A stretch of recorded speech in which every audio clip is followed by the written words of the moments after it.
Someone make sense of this verdict for me now, please. Don't worry, I'll wait. How do I explain this to my young boys? Steph Curry wrote, watched a lot of the case, thought manslaughter was a definite, thinking about everyone involved, especially the Martin family. Chris Paul tweeted, wow, prayers out to the Martin family. Just a few of the messages from the professional athletes who followed the case. So we turn to Stephen A. and I ask you this. Why does this case strike a chord with so many athletes? It strikes a chord with so many athletes because a vast majority of professional athletes in today's day and age are African-American men. African-American men who are well aware from an historical perspective of the plight we face, particularly that of a younger generation. There's just no doubt about it.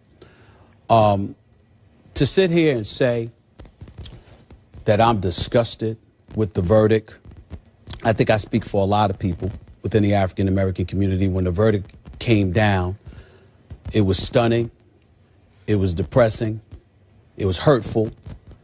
You found yourself questioning, my Lord, how could this possibly happen? A 17-year-old kid who is unarmed ends up shot dead. We know who the person is who pulled the trigger, and nothing has happened. He walks away scot-free. Yep. And so obviously it brings a level of fury in your mind, heart, and soul, and it makes you really, really look at our legal system and ask, what the hell is going on? And beautifully framed with a beautiful conclusion. This is tough for me because obviously I cannot begin to feel what either of you felt on Saturday night. I can't begin to relate to the plight you spoke of in your opening remarks. But you do know I have extreme compassion for that plight. I do know that. And on my little level, I was very surprised by this verdict. On my little level, I was immediately very disappointed because I had not closely followed the day after day of the case. I was extremely disappointed. There was not more black representation on, number one, the jury, 5 whites, 1 minority, all female, or on the prosecution. It just didn't look or smell right to me, and it was deeply disturbing on Saturday night. Then, like you, Stephen A., on Sunday, I spent much of my Sunday watching CNN and all the news channels and listening to lots of highly respected analysts break down a case that I don't really understand because I'm no legal eagle. And I heard several highly respected analysts say, hey, on merits alone, this case shouldn't have even come to trial. Really? Shouldn't even come to trial. Really? That the judge overcharged George Zimmerman with second-degree murder. Really? Shocking to me. But I don't know what I'm talking about here. So my emotions began to get mixed.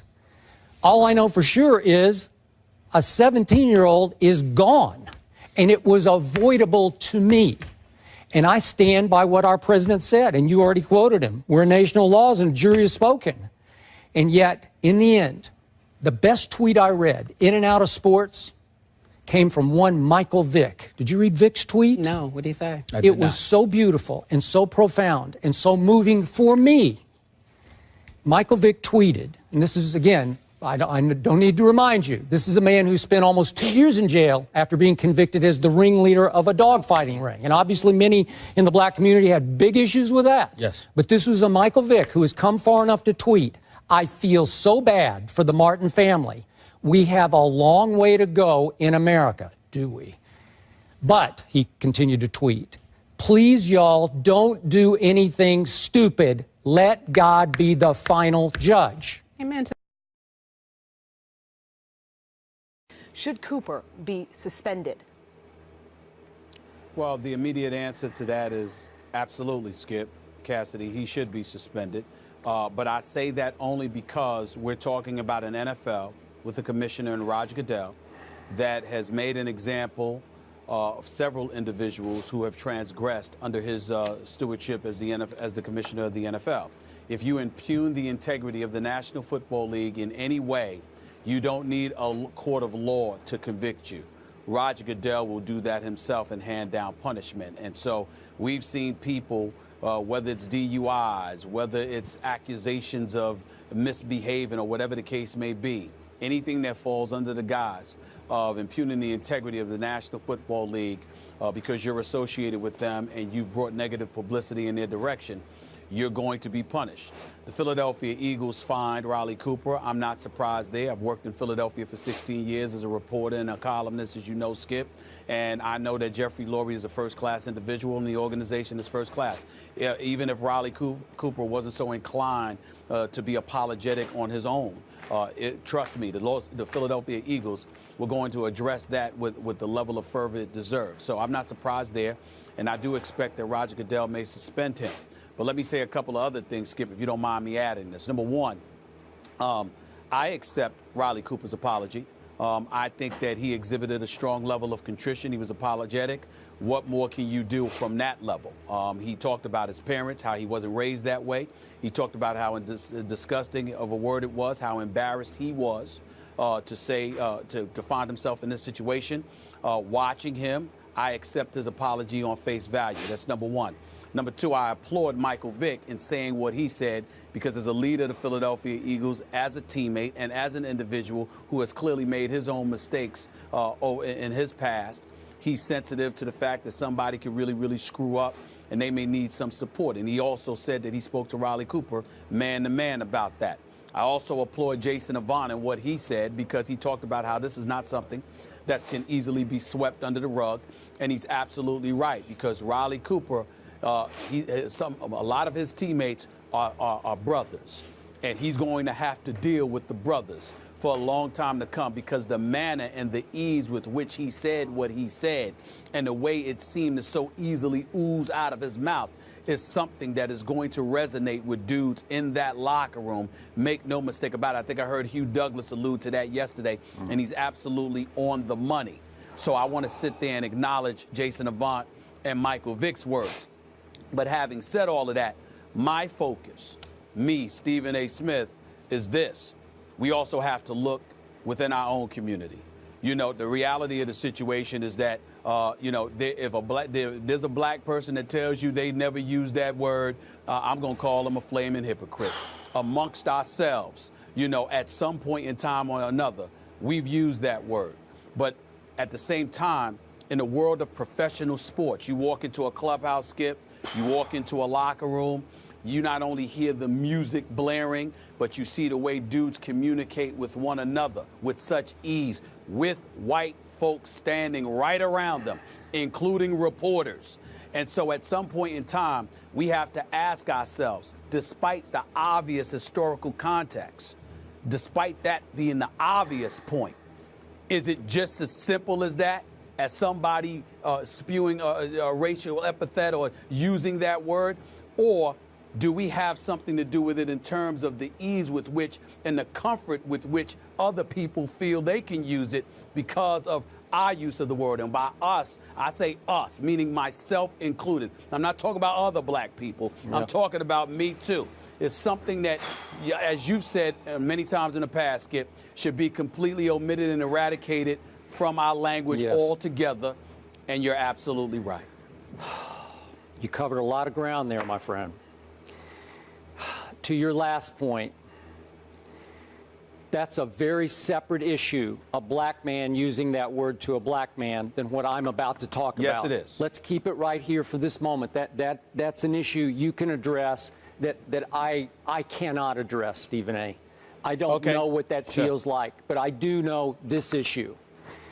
And to me, this is strictly my personal opinion.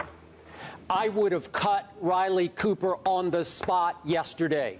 As you just pointed out, I have said many times on this show, over many years on this show, that word that he used is the ugliest, most vile, despicable, unconscionable word in the English language. And when it comes out of a white man's mouth, he has crossed a line over which you cannot return. So in this case, Stephen A., you You've crossed a line, especially that you can't cross back when you are the member of a pro football team, as you pointed out, on which more than half the players in that locker room are African Americans. And I realize he apologized, and I realize that you took it as a sincere apology. I don't think you can apologize as a white man for using that word, because you have, to me, shown your, so to speak, true colors. You have declared yourself. In a Sports Illustrated cover story, Jason Collins, a 12-year NBA vet who played this past season with the Celtics and Wizards, has become the first active athlete on a major American sports team to announce that he is gay. Collins says in the first-person account, quote, "I want to do the right thing and not hide anymore. I want to march for tolerance, acceptance, and understanding," unquote. There has been reaction from all corners of the NBA community. To be honest, I'm proud of him. You know, I'm proud that he's able to feel comfortable in his own skin and be who he is and be comfortable enough to come out. He's a great, his family is great. He's a great member of our family. I'm very proud of him. It's a very, very courageous thing that he chose to do. And, you know, I definitely commend him on, you know, making the decision that he made. You know, I think one of the areas that still needs probably more understanding is in sports. And but it's slowly happening, and certainly this was a huge step. He's somebody who didn't have the benefit of somebody going before him in the same situation to learn, to watch, to see how people would react. And I think that you know, whoever it is that's you know uncomfortable, you know, coming out, I think they should look at Big Jason and have that confidence. You know, I respect it 100%. After the immediate media frenzy, because the media can always be depended upon for a frenzy, it's going to be, all right, so what? And it will help the next athlete that wants to do the same thing. I think it's bigger than a lot of people really, you know, look at. This is a huge step. The First Lady, Michelle Obama, so proud of you, Jason Collins. This is a huge step forward for our country. We've got your back. And Bill Clinton also weighing in via Twitter. I'm proud to call Jason Collins a friend. His daughter Chelsea went to Stanford with Jason Collins. Charles, when you look at this thing, and you heard the commissioner speaking at the Hawks-Pacers game and saying, look, once you get through the frenzy, it's going to be no big deal. He's going to help the next person. How big a deal is this right now to you? I think it's a huge deal. I think I'm excited for Jason because I want him to be here as well. Repeat what I heard on TV earlier from somebody I thought was very profound. When I went to bed last night, I didn't care who Jason Collins slept with. When I go to bed tonight, I won't care who Jason Collins sleep with. I'm happy that he gets to be himself.